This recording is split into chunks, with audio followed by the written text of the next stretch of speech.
Welcome. In this video, I'm going to be talking about what the potential bounties of the straws could be, Poswano, and a few others. And I'll also be reviewing what I think Luffy's bounty at the end of the series will be. Trust me, to shock you.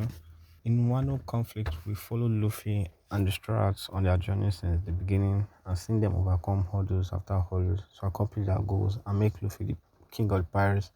But since Punk Hazard, where we met Law, we started the Four Emperor Saga with to go to defeat Kaido alongside Law, who had ulterior motives along the way, but we still continue on the path to defeat the Yonko Kaido. It's been a long journey from Punk Hazard to Wano. It took 10 years to reach this point in real life, although it was a couple months in the story.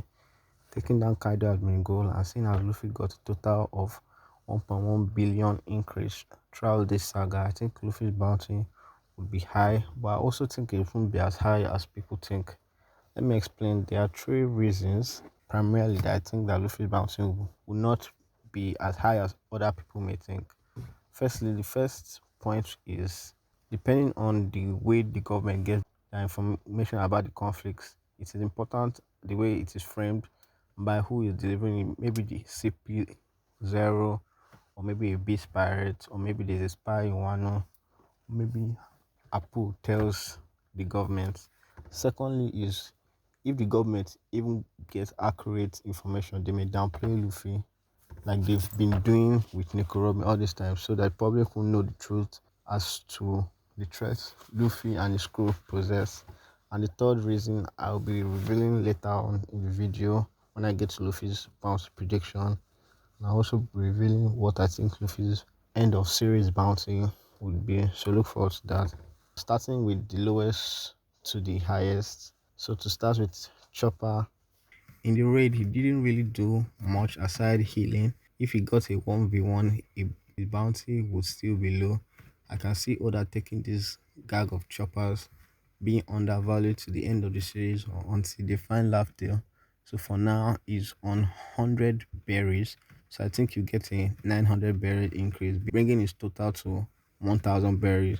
Oda loves his gags too much for me to see him stopping now. Although Chopper did show out against Queen, I will be pleasantly disappointed if my prediction is wrong and he gets a proper bounty of like 300 million. On to the next strat. Nami, I think Nami did well in this raid, but she didn't do enough. Nami did more than Chopper, but she didn't have a legit 1v1. She went up against Ulti, but was decimated and had to be saved by Tama and Big Mom. She did have a nice moment about Luffy. Ulti has a bounty of 400 million and clashed evenly with base Luffy and made him even want to use Gear Force and even got into a fight with Yamato, as well as took a later attack from Big Mom, but still got up. She's the best and strongest Tobiroko to me. So if her actions are told to the world government and Nami take credit for defeating her, she may get a bounty higher than Ulti. Nami now possesses Zeus, which increases her attack power to probably commander level, but she's still weak physically. Like I said, she finished off Ulti, but that was after she was heavily injured. So I can see Naomi getting a bounty of 276 million. That's a 210 million increase from her former bounty. I don't think she passes Ulti's bounty just yet. Maybe after she masters Zeus. And up next is Brook. Brook was a support character throughout this arc. After his showing in Whole Cake and getting the Poneglyph, I thought he would get a 1v1, but he didn't. He supported Robin in a fight against Black Maria. He did take out a number and a few of Black Maria's underlings in one shot. We might have forgotten how strong Oz was since it was more than 10 years ago. To remind you, it took the whole crew working together to take down Oz, even after Nightmare Luffy damaged it. So for Brook to take down a number, which Luffy said is on par with Oz in one shot, and still be able to protect Robin after a fight, shows how strong he has become. If there was a first commander tier, he would be there. So I give him a 267 million increase, which will give him a bounty of 310 million, which is higher than Luffy's bounty at Sabodi.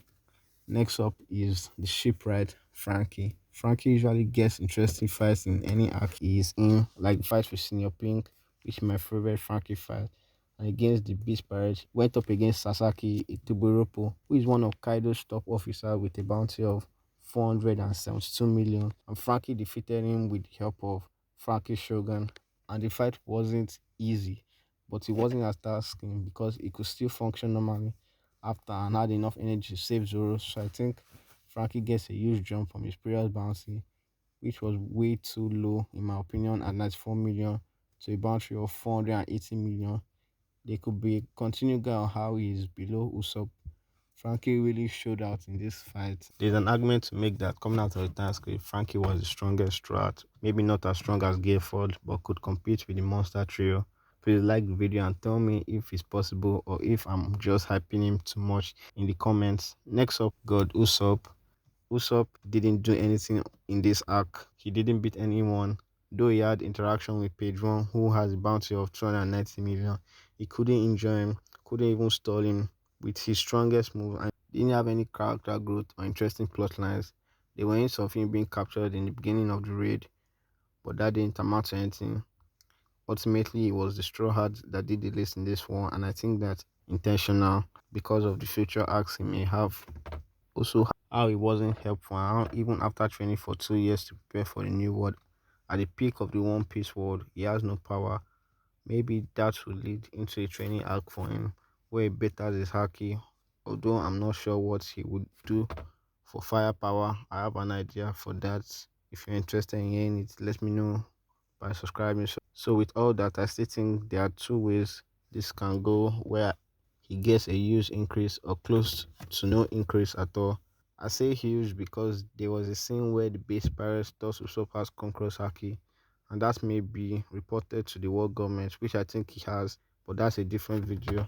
So just like usual, he may just be hyped up even without doing anything like Buggy, or the other option, he gets a low increase, and this can lead him to doubting his strength, which can lead into his growth in other arcs where he's trying to be worthy to be a monster of a Yonko crew and a brave warrior of the sea. So for his bounty, I'm going to give him two predictions, which are 500 million and 300 million. Both are Luffy's former bounties. And the next person on the list is the queen herself, Nico Robin.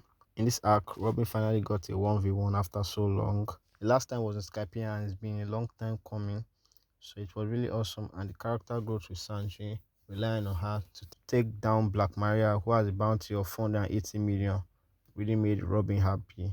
It was also reinstated the fact that she is not just the person who reads the poneglyphs, she also can handle herself more than I thought. Diamante is lucky Kuro wanted to take revenge for his wife because Robin would have killed him. Her new form with the new techniques put her in a different realm of power from what I thought. The finisher was one of the best in the raid, and the fact that she took down a high ranking officer and is the key to Laughtail and the history of the world.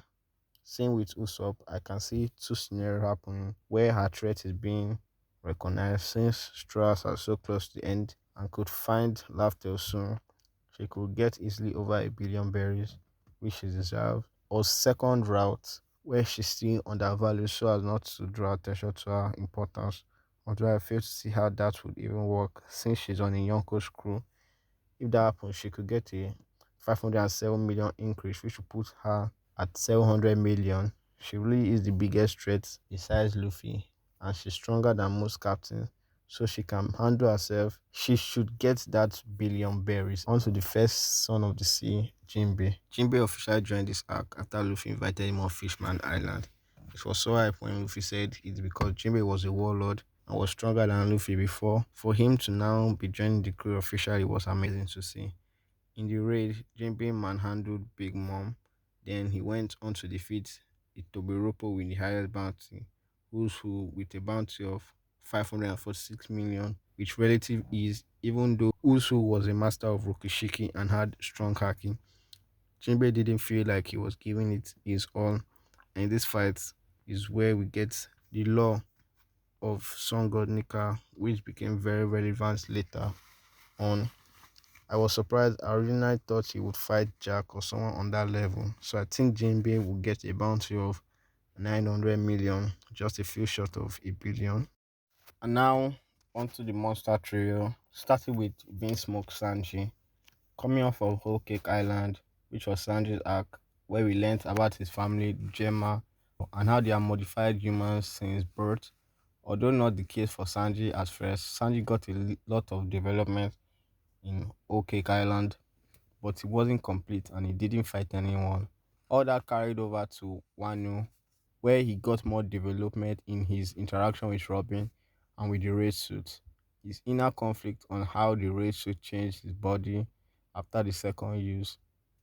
Character wise, Sanji was the best throughout in the raid, and his fight with Queen, who is the number two on Kaido's crew, with a bounty of 1,320,000,000 berries, was very good. The choreography was very good. Information about King's Raid and Mars, the group he was in with Vegapunk and George. Sanji also became aware of his enhanced genes, which led to the inner conflict he had about whether he is losing his humanity after activating his latent Gemma genes. It was thanks to those genes that he beat Queen with his new body, which is more durable. He could produce hotter flames, which he called Ifrit Jambi, and according to a drawing Oda made, they are blue flames, which are by far hotter than his previous Diabulambi. So I think with all these upgrades, which makes him more superhuman, I would say he gets a 1.4 billion bounty as one of the wings of the Pirate King. Now on to the King of Hell himself, Uranoa Zoro. Coming into this arc, the hype for Zoro to be the focus was a lot, since Wano is the land of samurais. Although he hasn't been the focus plot wise, he did do a lot during the raid. The most any Straw did aside Luffy. To name a few, he slashed Apple and got the antidote. He then went to the rooftop to fight alongside his captain. He blocked Kaido's attacks, he cut Kaido's skills, he made Kaido dodge. He then proceeded to block Kaido and Big Mom combined attack, which is part of the top two strongest attacks in One Piece verse. Although he only did it for some seconds, it's still a feat and he still kept going. He used Ashura again after it was not shown for 500 chapter. Then Kaido confirmed that he has Conqueror's Haki and all this while he was on the rooftop. Once he went downstairs, Sandy took care of him and delivered him to Chopper, who hit him with a special Ming drum, which I do not like by the way, so he can fight King, the leading all-star, and Kaido's right-hand man with a bounty of 1,390,000,000. Zoro's fight was one of his best. The way King pushed him to his limit. King is by far the strongest and most durable person he has ever fought, and it was a fun fight to watch. With a bit of loss surrounding King's raid, we get a King face reveal during this fight, and shortly after, Zoro begins to struggle with Emma, Odin's former sword, which draws out all of Zoro's haki, which allows him to unlock advanced Conqueror's haki. That he uses to defeat King in an epic panel, and he declares himself the King of Hell.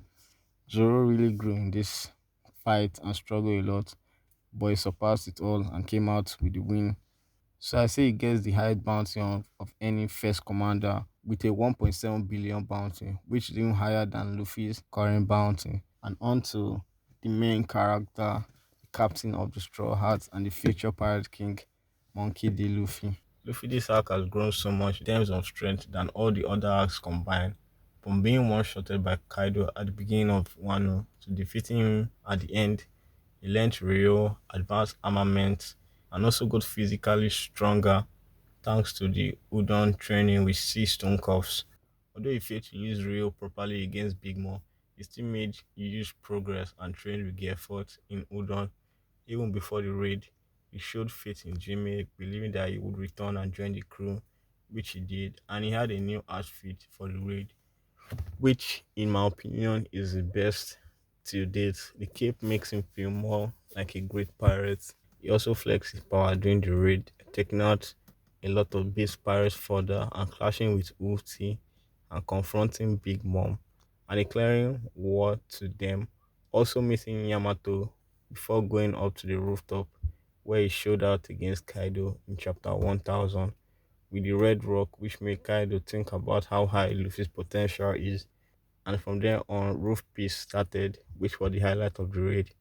Luffy, Zoro, Kid, Law, and Killer held their own against Kaido and Big Mom. Kaido and Big Mom combined bounty of 9 billion. Luffy hitting Kaido with Gearford made Kid even wonder how strong Luffy was. But Kid even tried against Kaido. He went against Kaido's hybrid form. The Alliance managed against Kaido's hybrid form and Big Mom's strength, but that wasn't enough. Luffy was knocked out for a while by Kaido, but he came back right after Zoro scarred Kaido with Ashura and revealed the biggest power boost Luffy has ever gotten in the series, which is advanced Conqueror's hacking, which he understood from being hit by Kaido repeatedly, understanding the flow of haki thanks to real training. He then tells Law and Zoro to head downstairs and he would take care of it. But he ultimately lost again and was left to sink into the ocean, where with the help of the voice of all things, he was able to talk to Momo and tell everyone he's alive, and also get in touch with Lost Crew who were underwater, who then saved him and he was given time to rest and eat lots of meat and food, thanks to Caribou's devil fruit. Then Momo gives Luffy a ride back to Onigashima after he was aged up by Shinobu, where we see that Yamato had been holding off 1v1 against Kaido for some time. Yamato and Luffy unleash a simultaneous attack where Luffy uses Snake Man with advanced conquerors to hit Kaido and tells Momo and Yamato that he can handle it. Luffy and Kaido then go toe to toe, trading blow for blow, and we see Luffy finally parting the sky with Kaido, which cemented his Yonko status. There's fun choreography and Kaido's different drunk states and future side.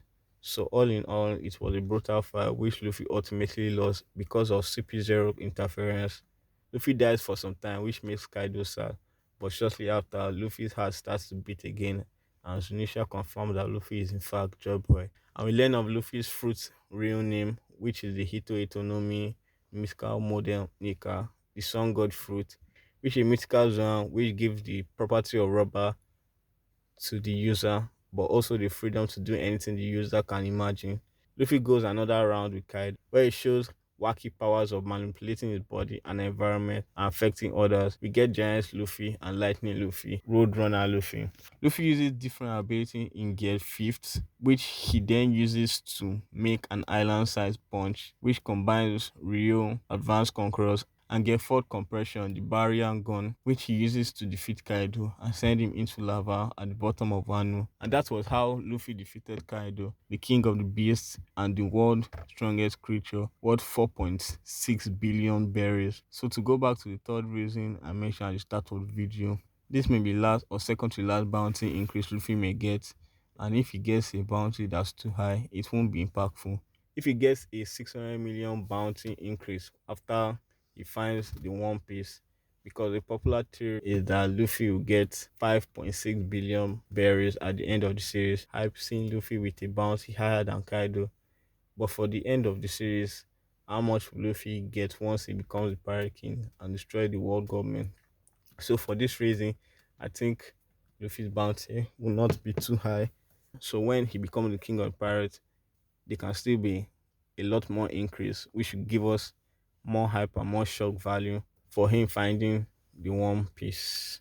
For this reason, I think Luffy's bounty will be 4 billion. So when he becomes the Pirate King, he can get an additional 1.6 billion added to him and have the highest bounty of any pirate. Although I think at the end of the series, Luffy will become an individual that nobody can match with a bounty of 1 trillion. That's my prediction for the end of the series. I'm going to release a theory video in the future on how Luffy dying is going to be how the series is going to end.